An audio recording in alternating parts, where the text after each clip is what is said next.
BrightBYTES!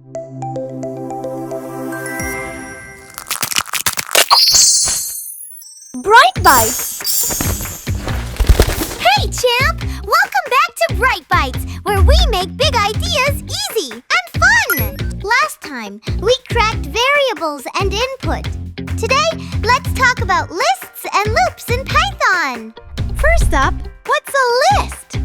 A list is like a basket or a shelf where you can keep many things together. Numbers, words, or even a mix of both. Instead of making a new box for every single item, you just toss them all into one neat basket. That way, your program can retrieve them whenever it needs to. Now, what's a loop? A loop is like a magic repeat button for your code. Instead of typing the same thing again and again, you tell the computer once, and it keeps going until the job is done. Just like clapping to the beat of a song or brushing your teeth step by step every day. Why do we need lists and loops?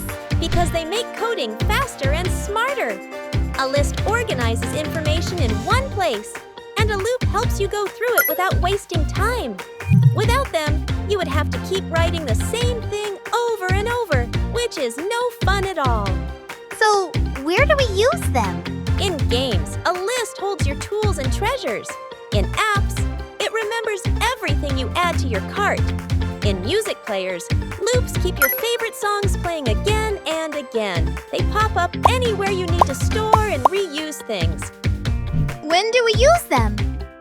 We use lists whenever we need to keep track of a bunch of items together, like groceries, homework tasks, or the scores of every player in a match.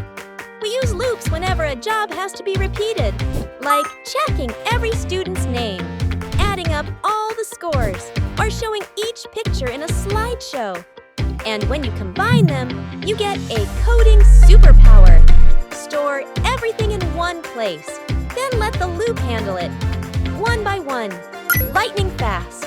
And who uses lists and loops? Students use them for projects, developers use them to build apps and games, and scientists use them to test ideas and study data. And the best part, you can use them too, starting right now. That's it for today. Next time, we will explore functions and see how they power up your code. Before we wrap up, comment below with what you would put in your first list.